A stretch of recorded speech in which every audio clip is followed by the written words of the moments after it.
Hello bachcho, let's read the question, and the question here states that the electronic configuration of three elements A, B and C are as follows. So we have given the electronic configurations of the three elements. So A की electronic configuration क्या है 281, B की क्या है 287, C की क्या है 2 and 4. So part A says which of these elements is a metal. Part B says which of these elements are non-metals. Part C, which two elements will combine to form an ionic bond. Part D says which two elements will combine to form a covalent bond. Part E says that which element will form an anion of valency 1. So, what is the key concept for this question is to know about the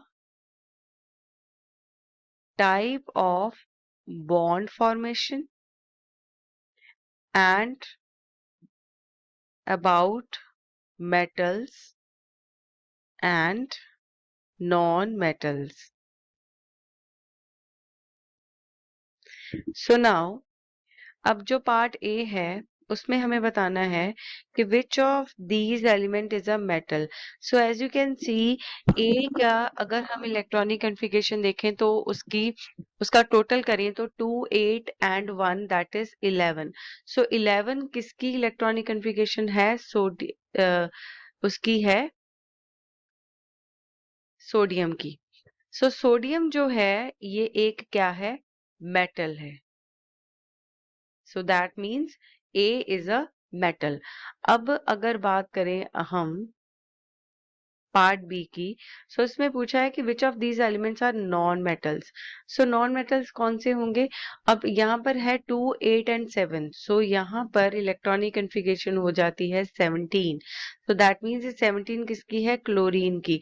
chlorine क्या है halogen है और halogens क्या होते हैं non metals होते हैं. और यहाँ पर जो C है उसकी इलेक्ट्रॉनिक कॉन्फ़िगरेशन है 2 एंड 4 दैट इज 6. और 6 किसका है कार्बन. सो कार्बन क्या है एक नॉन मेटल है. नाउ अब यहाँ पर मेटल कौन सा हुआ सोडियम. नॉन मेटल्स कौन से हुए यहाँ पर सोडियम नहीं लिखेंगे हम क्योंकि हमें एलिमेंट ए बी सी के बारे में पूछा है तो यहाँ पर ए और बी से ही हम बताएंगे.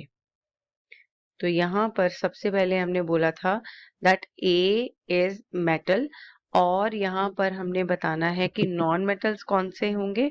तो नॉन मेटल भी हम इसी तरह से डिनोट करेंगे that means B and C are non-metals.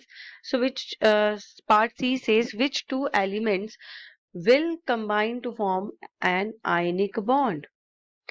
अब हमें बताना है कि आयनिक बॉन्ड जो है वो किनमें बन सकता है. आयनिक बॉन्ड कैसे बनता है by the transfer of electrons.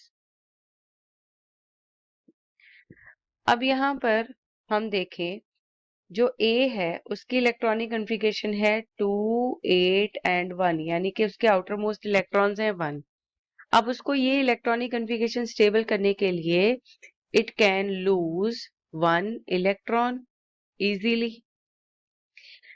On the other hand यहाँ पर जो B है उसके आउटर मोस्ट इलेक्ट्रॉन्स कितने हैं 7. उसको अपनी इलेक्ट्रॉनिक कॉन्फ़िगरेशन के लिए एक इलेक्ट्रॉन चाहिए. So it will accept 1 electron. So यहाँ पर ट्रांसफर हो रहा है of 1 electron from A to B. तो ये क्या बनाएंगे आपस में आयनिक बॉन्ड बनाएंगे. तो ये है पार्ट सी का आंसर. नाउ अब अगर देखें तो पार्ट डी में पूछा है कि कोवेलेंट कंपाउंड्स कौन से बनाएंगे. तो कोवेलेंट कंपाउंड बनाएंगे पार्ट डी में B and C. So B और सी जो है वो आपस में क्या बनाएंगे बॉन्ड बनाएंगे. अब यहाँ पर C के पास 4 इलेक्ट्रॉन्स हैं और B के पास 7 इलेक्ट्रॉन्स हैं। तो B जो है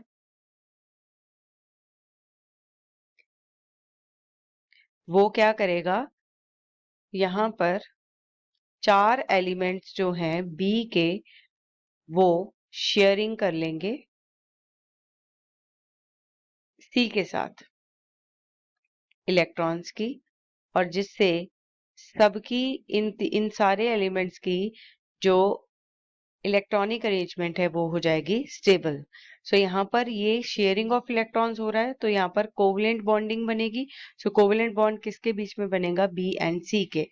अब यहाँ पर हमें लास्ट पार्ट में पूछा है कि which element will form an anion of valency. So anion कौन बनाएगा, एनायन वो बनाएगा जो करेगा इलेक्ट्रॉन्स को एक्सेप्ट इलेक्ट्रॉन्स, तो वो बनाएगा एनायन।